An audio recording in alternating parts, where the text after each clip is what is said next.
Digital arrest અને 15 લાખ રૂપિયા પડાવવાના ગુનામાં વધુ એક આરોપી ઝડપાયો.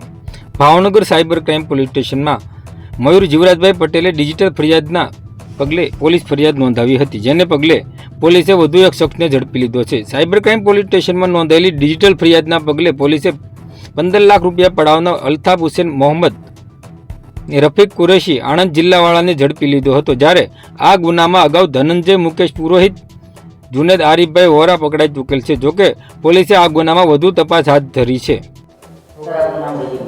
મારું નામ NM તલાટી, police inspector, cyber crime police station, Bhavnagar range.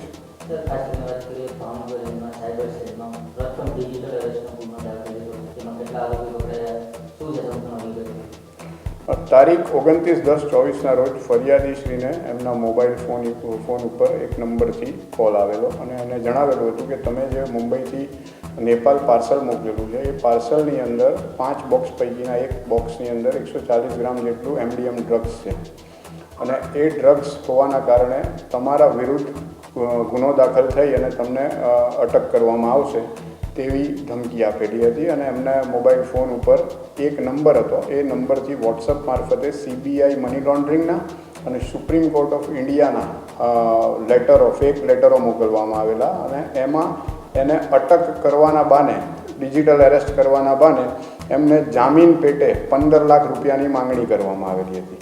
એટલે આ ગુનાની તપાસ અમે કરતા હતા એ દરમિયાન ટેકનિકલ એનાલિસિસ અને એના દ્વારા અમને જાણવા મળેલું કે ભાઈ આ જે મોબાઈલ નંબરનો યુઝ થયો છે અને જેના વડે આ વિડીયો કોલ કરી અને એક પોલીસ અધિકારી તરીકેની ઓળખ પણ આપવામાં આવેલી અને પોલીસ સ્ટેશનનું સેટઅપ પણ બનાવવામાં આવેલું હતું ને એ સેટઅપ વિડીયો કોલ દ્વારા બતાવી અને ફરિયાદીને ડરાવવામાં આવેલો હતો.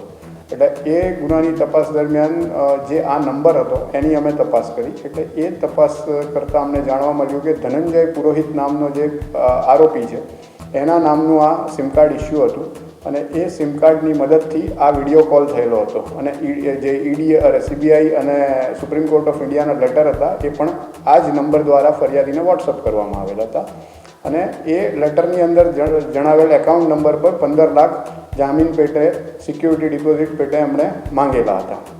એટલે આ ગુનાના કામે અમે સૌ પ્રથમ આરોપી તરીકે ધનંજય પુરોહિતની અટક કરેલી હતી 1/1/2025ના રોજ. ત્યારબાદ તપાસ દરમિયાન જાણવા મળેલ કે આ કાર્ડ, સિમ કાર્ડ તેમજ બેંક એકાઉન્ટની કીટો 50 જેટલા સિમ કાર્ડ અને બીજા અન્ય 30 થી 40 જેટલી કીટો આ ધનંજયે એના તથા એના મિત્રોના નામે કઢાવી અને એક સેકન્ડ આરોપી જે છે આપણો જુનેદ વોરા નામના ઈસમને આપેલી હતી અને એ કીટો જે કીટો છે એ ત્રીજા આરોપી તરફ જતી હતી. ત્યારબાદ અમે જુનેદ વોરાને 6/1/2025ના રોજ આ ગુનાના કામે એરેસ્ટ કરેલો હતો અને ત્યાર પછી આજે એટલે કે 23/1/25ના રોજ આ ત્રીજો આરોપી અલ્તાફ કુરેશી નામના ઈસમને આપણે આ ગુનામાં એરેસ્ટ કરેલો છે. અને અલ્તાફ કુરેશી છે એ આ જ પ્રમાણેના ડિજિટલ એરેસ્ટના ગુનામાં Indore urban cyber crime police station ખાતે 1,60,60,00,000ના ડિજિટલ એરેસ્ટના ગુનામાં અટક હતો ત્યાં. એટલે આપણે પછી એને આ ગુનાના કામે એરેસ્ટ કરેલો છે અને હાલ એની તપાસ ચાલુ છે.